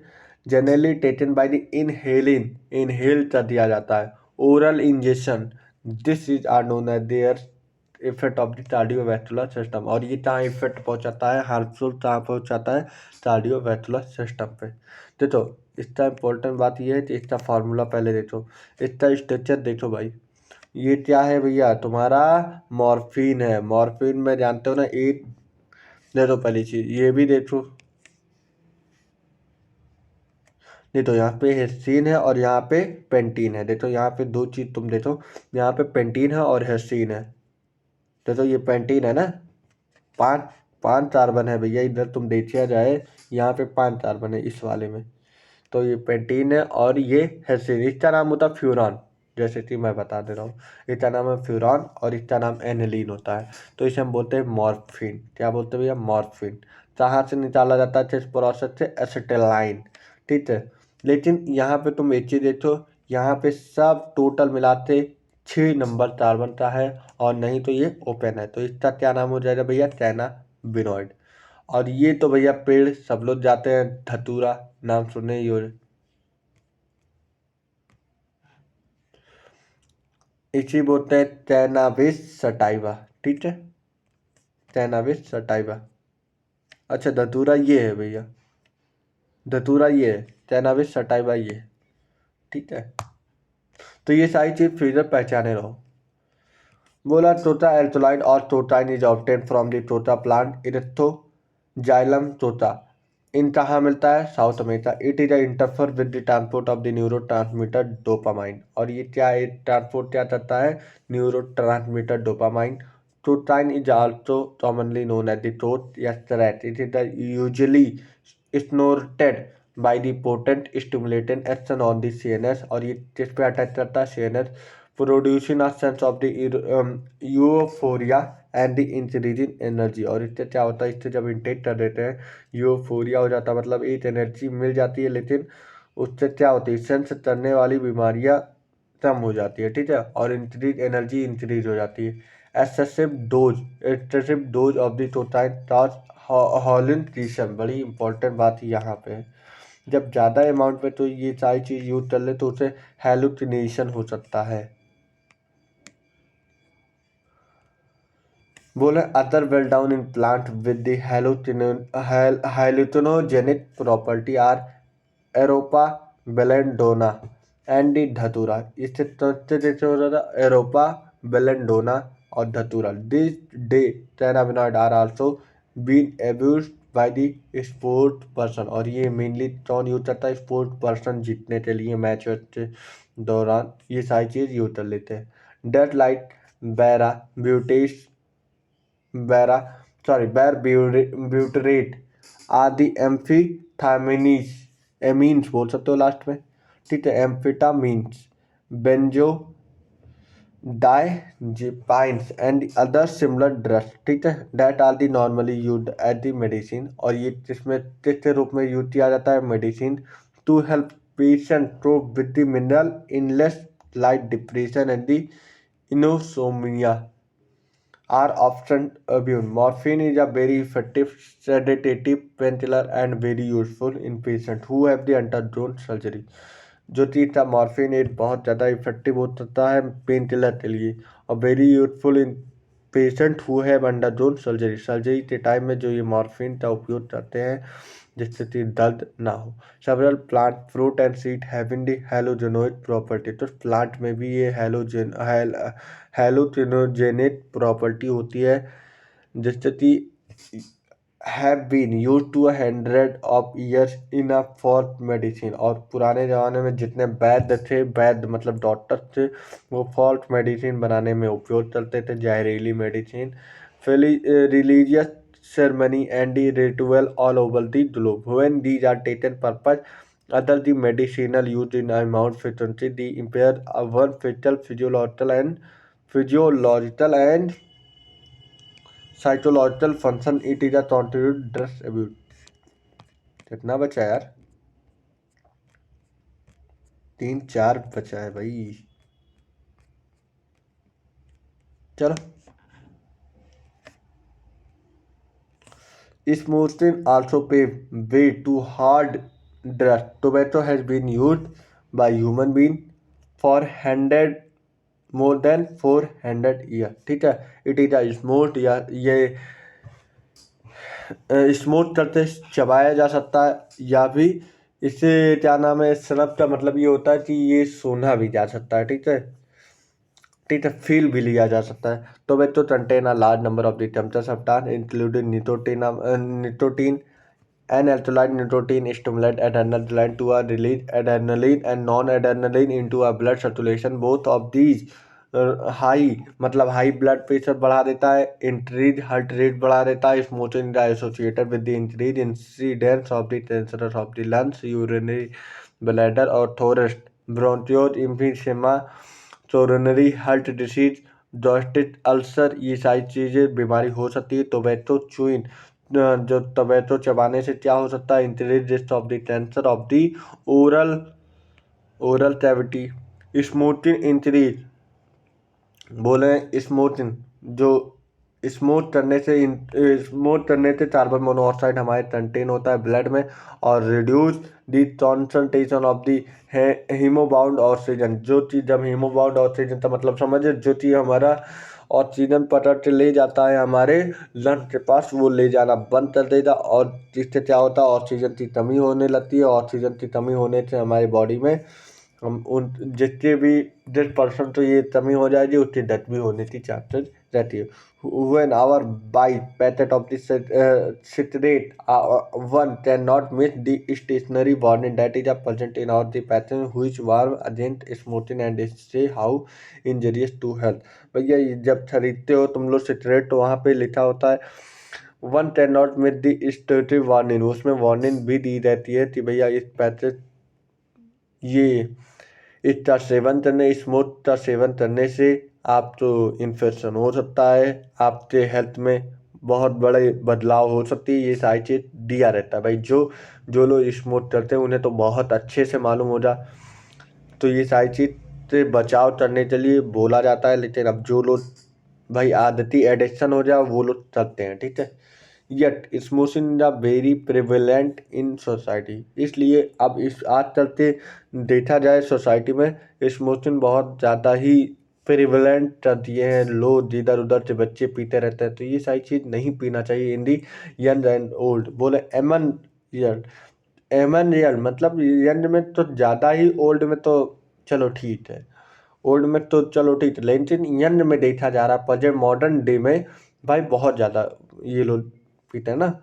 Knowing the danger of the smoking and chewing tobacco, और बोले इन्हें ये मालूम है, ये मालूम है कि क्या नाम है, जितने भी सिगरेट और या टबैको होता है चबाने या पीने से हमें खतरा है, लेकिन क्या किया जाए, एडेप्टिव नेचर हो जाए, मतलब आदती हो रही इनकी स्वभाव। Youth and old needed to avoid this habit, और ये अभी हमारे यूथ, हमारे जवानों तो और जितने भी ओल्ड पीपल हैं उन्हें ये सारी चीज़ तो अवॉइड करना चाहिए। Any addiction require counselling and medical help to are get related to habit, मतलब इसे छोड़ने के लिए तुम मेडिसिन का भी उपयोग कर सकते हो, अब तो आ भी गया है तो उसका भी उपयोग कर सकते हैं, ठीक है। Adolescence and dress alcohol abuse. Adolescence means about a period of the person during which a child becomes mature in terms of this attribute and the belief they are effective participating in their society. The period between 12 से 18 year of the age, 12 से 18 as में we thought एडॉल्सन period होता है। In other world adolescence is a bright bridge linking childhood और adulthood, मतलब childhood से लेकर adulthood का जो ये ब्रिज है, मतलब 12 से 18 साल तक जो ये एज है, इसे हम क्या बोलेंगे भैया, इसे ही हम बोलेंगे adolescence. Adolescence is the age dominated by the several biologist and the biological और बिहेवियर चेंज आते हैं। Adolescence thus is a very vulnerable phase of the mental और psychological physiological development of an individual, और यही 12 से लेकर 18 साल तक हमारे बहुत ज़्यादा चेंजेज आते हैं बिहेवियर में और बायोलॉजिकल में, और यही एक ऐसा एज होता है जो कि मेंटल और फिजियोलॉजिकल डेवलपमेंट में बहुत ज़्यादा इम्पोर्टेंट होता है, ठीक है। लेकिन आज के जो यूथ होते हैं, जवान होते हैं, ये सारी चीज़ में देखो बहुत सारे लोग ये सारे वर्क करते हैं कि मतलब ये सारी चीज़ नहीं करते हैं, जो तब है तो सिगरेट पीने वाला काम नहीं करते, लेकिन मेजोरिटी मैंने देखा हुआ है कि बच्चे पीते रहते हैं इधर उधर, मतलब कुछ भी नहीं, ये बार भी नहीं सोचते हैं कि भाई वो पढ़े हुए हैं, उसके बावजूद भी गलती करते हैं, तो ये अच्छी बात नहीं है। बोला ट्यूटोरिटी need of the adventure and the excitement and experimental interest common toss हुई motivate youngster toward drugs and alcohol abuse. और बोलते हैं थ्रस्टिटी, मतलब ये एक ऐसा चीज होता है जो हमारे यंगस्टर को मोटिवेट करता है कि ये सारी चीज यूज करने से बहुत सारी दिक्कतें होती हैं। ये child natural curiosity motivate him her to a experiment, और एक्सपेरिमेंट भी करके बताते हैं, इससे क्या क्या लंग्स हमारे खराब हो सकते हैं, जैसा भी हो वो बताते हैं। This is a complicated further to by फर्टिजा might be perceived and benefit, इससे हटाया भी जा सकता है, माइग्रेट भी किया जा सकता है, और इससे बेनिफिट भी हो सकती है। एल्कोहल एंड ड्रग्स यूज करने से बचिए। Thus, the first use of the drugs and alcohol may be out of the curiosity of the experimental, but later in a child start, जब हमारी जीवन स्टार्ट होती है using these of the step fashion problem, ये सारी problem से हमें face करना पड़ता है। Of late stress from pressure, कभी कभी लेट की वजह से इंसान, मतलब जैसे कि बहुत ज़्यादा दिमाग में कंफ्यूजन रहता है तो चुइन कर लेता है, स्मोकिंग कर लेता है, तो ये सारी चीज़ स्ट्रेस में लोग स्मोक कर लेते हैं, तो प्रेशर रहा तो ये सारी चीज़ यूज कर लेते हैं ना। तो इससे क्या होती है, इससे बहुत सारी दिक्कतें हो सकती हैं। तो बोले angel in academic examination had played significant role of the pressure of the industry of the alcohol and drugs, और ये सारी चीज़ एकेडमिक लेवल पे इसीलिए लाया गया है कि भाई वो एग्जामिन करे, मतलब वो सारी चीज़, ये चैप्टर क्यों लाया गया, क्यों, क्योंकि अब ये जो एज है इसमें तुम्हें सही डायरेक्शन का मालूम हो कि इससे क्या होता है। तुम तो अभी तक तो इतना जाने इससे बहुत मजा आता है, लेकिन तुमने ये नहीं जाना कि वो क्या प्रॉब्लम कर सकती है, क्या हमारी लाइफ की जो लाइफ स्पैन है वो रिड्यूस कर सकती है, तो बहुत सारी दिक्कतें हो सकती है, ठीक है।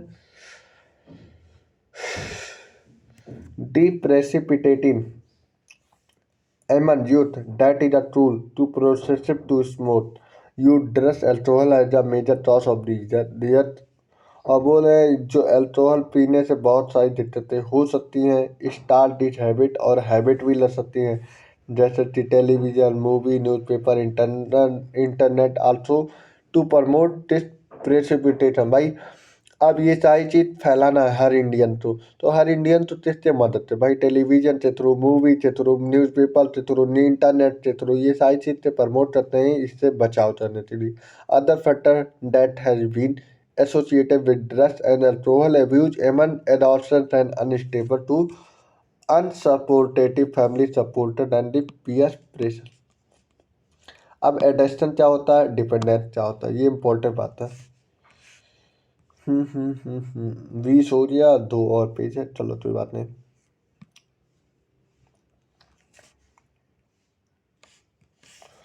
बिकॉज ऑफ द प्रेसिप चलो ठीक है, हो जाएगा। Because of the prescribed benefit, drugs are the frequently used of the rapidly the most important thing one fail to release। अब ये इन्होंने क्या बताया, इन्होंने बताया कि इससे बेनिफिट हो सकती है। Drugs are the frequently use of the repeatedly addictive nature, sorry, the most important thing which one failed to realize the inherent addictive nature of the alcohol and drugs। बोले मोस्ट इम्पॉर्टेंट थिंग क्या होता है, तो ये चीज़ तो देखो, ये सारी चीज़ रियलाइज होने के बावजूद भी लोग ये सारी चीज़ का आदती बन चुका है, मतलब इन लोग के पास एडिक्शन हो चुका है, तो ये लोग छोड़ नहीं सकते हैं। ये पहले इम्पोर्टेंट बोला है, it is the inheritance addictive nature of the alcohol and drug. Addiction is a physiological attachment to certain effect, और ये फिजियोलॉजिकल सर्टेन इफेक्ट से जुड़ गया, such as the euphoria and the temporary feeling well being. और बोलते हैं कुछ भी हो, कुछ भी दिक्कतें हो, ये लोग तुरंत ही स्मोकिंग या च्युइंग करने लगते हैं। इन्हें एक वो मिलना शुरू हो गया, एक एनर्जी उससे मिलना शुरू हो रही है, और जिसकी वजह से ये सारी लोग यूज करते हैं। Associated with the drugs and alcohol, the dry people take them even these are not needed, और इवन इसकी ज़रूरत भी नहीं है। भाई कोई और चीज़ भी तो यूज कर सकते हैं, फ्रूट पी ले, जूस पी ले, तो ये सारी भी चीज़ें तो होती हैं, कोई नाम की चीज़ है भाई, जाते बहुत सारी चीज़ होते हैं, मैंगो जूस पी लो, कुछ भी पी लो भाई, यही ज़रूरी है, तुम स्मोक और चबाने ही जरूरी है भाई, ये भी तो नहीं जरूरी है। Even when they are you become self-destructive with repeated use of drug, the tolerant level of the receptor present in our body increase। Consequently, the receptor respond only a higher dose of the drugs or alcohol, leading to a greater intake of the addiction। और कभी कभी तो ऐसा होता है, ये drugs और alcohol से तो ज़्यादा ही अमाउंट में ये लोग इंटेक कर लेते हैं, इसकी वजह से it should be a clearly born in mind use of this drugs even one. और इन्हें बहुत कुछ न कुछ तो भाई इन्हें एक प्लेजर मिल ही जाता होगा ब्रेन में, और उससे इन लोग की एक एडिक्शन बन रही भाई, तो न तो छो तुरंत ये लोग झटक जाते हैं भाई 70 वाली। तो इससे क्या हुआ, इससे इन लोग से एक एडिक्शन बन जाती है भाई, इसी से अब मुझे एनर्जी मिला रहा है। मैंने बहुत सारी वीडियो में देखता हूँ, तो बोलते हैं कि क्या नाम है, बेबी छोट रही है तो अब भैया मैं 70 वाली पी। भाई उससे क्या मतलब, तुम कुछ और भी तो पी सकते हो, मैंगो जूस पियो, यहाँ तक मौसमी जूस, इतना सारी चीज़ है हमारे इंडिया में, तो कमी भी है नहीं कमी है, लेकिन लोग क्या करते हैं, वही 17 वाली 70 वाली बाटली उठाते हैं, झटक जाते हैं। उससे क्या मिला, उससे हमारे बल्कि हमारे ऑर्गन तो बहुत बुरी चीज़ मिली, और जैसे कि तुम्हारा लाइफ स्पैन जो 180 साल तक जीने वाले हो, जो वो 60 साल तक हो जाएगी। तो ये सारी चीज़ तुम्हें समझना चाहिए, जो बंदे ये सारी चीज़ वर्क करते हैं उन्हें ये मोटिवेट करना चाहिए कि भाई इससे करने से कोई मतलब नहीं है, इससे क्या मतलब मिल जाता है। ठीक है,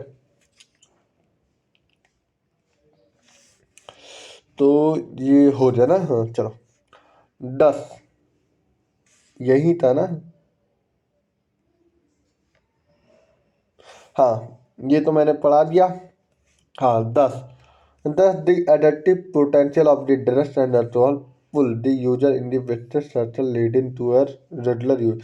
जो रेगुलर यूज चलते हैं, मान लो लड्डे सपोज छोड़ना भी चाहते हैं, तो उन्हें वो सारी चीज़ एडिक्शन की वजह से उन्हें वो सारी चीज़ खींच ले आता है कि भाई उन्हें प्लेजर मिलने लगता है from which he see may not be able to get out. In the absence of the any guidance or counseling, the person that addicted become dependent on their usage. सही गाइडेंस और सही चीज़ों का नहीं मालूम होने की वजह से ये सारी चीज़ एडिक्शन बन जाती है। ठीक है। Dependence in the tendency of the body manifest are characteristic unpleasant withdrawal syndrome. The regular dose of the drugs alcohol is a absolutely discontinued. This is characterized by the anxiety and the sadness, nausea and sweating, which may be relieved. मतलब बोले कि भाई continue इतना use ना किया जाए। बोले regular dose of the drugs alcohol absolutely discontinued. बोले इसका मतलब regular dose of the drugs का रेगुलर करो, और अल्कोहल की बात कर लिया जाए डिसकंटिन्यू।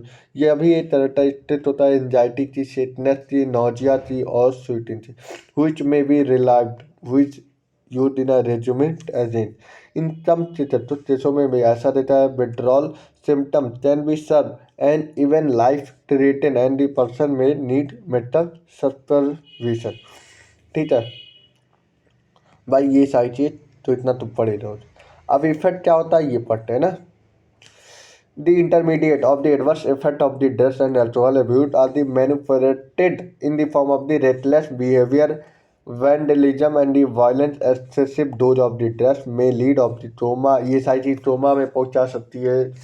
अब इतना तो सेरेब्रल में मतलब हमारे माइंड में तो ब्रेन में दिक्कत हो सकती है। Combination of the drugs of their intake alcohol generally result in overdosing and even death. कभी कभी इससे डेथ भी हो सकता है। Most common warning sign to a drug and alcohol abuse among youth including drop in academic performance. Academic performance में ये सारी चीज़ बताई जाती है कि भैया इससे बहुत खतरा हो सकता है। अनएक्सप्लेन्ड एब्सेंट फ्रॉम स्कूल, मतलब जो बच्चे स्कूल नहीं जाते, कॉलेज नहीं जाते हैं, उन्हें पढ़ाई में मतलब उन्हें ये सारी चीज़ के बारे में नहीं मालूम होता है, और वो सफाई वफाई चलते ही नहीं है। It is a insult in a personal hygiene. तभी अपनी सफाई चलते ही नहीं। Withdrawal, isolation, depression, fatigue, aggressive और मतलब ये बोला है कि ये सारी चीज़ों से क्या क्या प्रॉब्लम हो सकती है। तो यही इस टाइप का इफेक्ट है। ठीक है। हाँ, ये इतना तो आप पढ़ ही सकते हो। They may even form some for reaching implication of the death alcohol abuse. It is abuser is unable to get money by drugs alcohol he she may turn of the steal. बोला है इससे शायद ये भी हो सकता है कि जो ड्रग्स या अल्कोहल का अब्यूज कर रहा हो, मतलब ले रहा हो, इससे क्या होता है, it is a get money.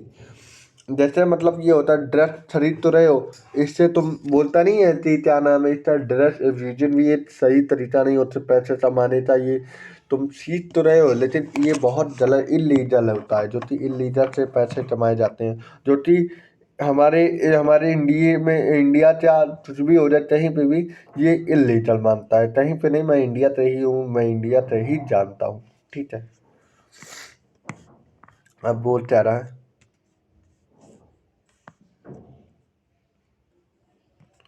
Those who take drugs involuntarily direct injection of into in their veins। बोल रहे हैं जो डायरेक्ट ड्रग्स अपने बॉडी में इंजेक्ट करवा देते हैं with the help of the needle और सिरिंज के मदद से वो अपने वेन्स में डायरेक्ट इंजेक्ट करवा लेते हैं, are much more likely to acquire serious infection like at hepatitis B.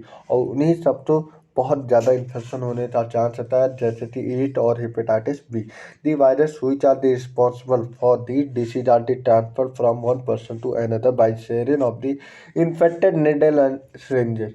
Both AIDS and hepatitis B infected are chronic infection। मतलब chronic मतलब हमारे जलन होने लगती है। chronic infection मतलब जो हमारे ब्रोंचियोल के पास जो chronic होता है वहाँ पे इन्फ्लामेशन कर देते हैं। ठीक है। Unlimited fatal both can be transmitted to sexual contact और दी इन्फेक्टेड ब्लड। ये तो मैं स्टार्टिंग में ही बता दिया था। अब देखो क्या होता है। चलो, The use of the alcohol during the adolescence may also have long-term effective. It could be a heavy tension in adulthood. Adulthood में यह ड्रिंक करने लगे. The chronic use of the drugs and the alcohol damage of the nervous system and fever. Fever या liver. Sorry, nervous system and liver. इसे बोलते हैं cirrhosis. The use of the drugs and alcohol during the pregnancy is known as the adversely effect of the fetus. इससे क्या होता है fetus में जो बहुत ज़्यादा इफेक्टिव हो सकता है. Another misuse of the drugs is a certain sport person to enhance their performance. भैया तो स्पोर्ट्समैन भी यूज करते हैं जिससे कि उनका परफॉर्मेंस अच्छा हो सके. Steroid analgesic, anabolic steroid, diuretic, and the certain hormones in a sport increase muscle resistance and the bulk of the promote aggressiveness as a result of the increased athlete performance. भैया ये जो athlete वाले game में खेलते हैं उनका performance best करने के लिए ये सारी चीज़ें यूज करते हैं. आप बोल रहे हैं the side effect of the use of the anabolic steroid in female. इसका साइड इफेक्ट होता है फीमेल में बात कर दी जाए तो एनाबॉलिक स्टेरॉइड इंक्लूड मैचुलेशन मतलब नॉर फीमेल नॉर मेल. ठीक है. फिर like male increase aggressiveness mood swing depression abnormal menstrual cycle में दिक्कत एक्सेसिव एयर और growth on the face and body enlargement of the thyroid dependence of the voice in male. तो मतलब कुल मिला के ये सारी चीज़ क्या बताना चाहते हैं कि जो फीमेल अगर ये सारी चीज़ यूज करता है उससे वो फीटस जब प्रेगनेंस है तब इतनी सारी दिक्कतें हो सकती हैं. क्या पता कैरेक्टर चेंज हो जाए, क्या पता जितने भी चीज़ें होती हैं वो दिक्कतें आ सकती हैं. The older age of the prevention is better than cure. इसे प्रिवेंट भी किया जा सकता है. Hold true here also. It is also true that habit such as the smoking talking drug. इससे अल्कोहल और ड्रग्स और के बारे में जानिए और कैसे इसे सही किया जाता है ये डॉक्टर का सलाह लीजिए. ठीक है. इसमें दवा भी आती है. तो बोला इट इज नहीं हाँ ठीक. It is also true the habit such as the smoking talking drugs और alcohol are more likely to be taken up of the young stage. Young stage की बात कर लिया जाए तो ये बहुत ज़्यादा हल्के में ले लेते हैं. More during adolescence. Hence, it is the best to identify the situation that many push an adolescent towards use of the drugs or alcohol. भाई किसी तो भी जो नहीं यूज करता उसे भी पुश करते भाई बोलते हैं चलो यार खींच लेते हैं. भाई तो एक बार अपने दोस्तों में होता है कि क्या नाम है एक बार तो इस मोटिन करा तो भाई बोला यार तू भी पी. पहली बार तो कुछ नहीं होता, पी लिया. फिर दूसरी बार उसे अपनी तरफ वो खुद ही खींच ले आता है यार तो न तो एनर्जी मिल जाती है तो इंसान फिर वो यूज करने लगता है और इससे एडिक्शन हो जाता है. And take remedial measure well been the time to time ये सारी चीज़ उससे एडिक्शन होने लगती है. In this result the parent and teacher have a special responsibility. इस समय में अपने पेरेंट्स और टीचर बहुत बड़े रिस्पॉन्सिबिलिटी हो सकते हैं जो कि इन्हें सही गाइडेंस के थ्रू इन्हें बचाया जा सकता है. ठीक है. और कुछ भी नहीं लिखा. ठीक है. Avoid undue peer pressure. Every child has his her own choice and personality which should be respected and nurtured. A child should not pushed unduly to perform beyond to his her threshold limit. Be there study sport and other activity. कोई मतलब नहीं है. ये इतना आपका पढ़ना तो ये बस इतना ही है समरी. तो ये आप पढ़ सकते हो. ठीक है. तो भैया यहाँ से आपका NCERT highlight series human health and disease का कंप्लीट होता है. तो भैया थैंक यू फॉर वॉचिंग मी. देखते रहिए, बने रहिए और पढ़ते रहिए. That's all.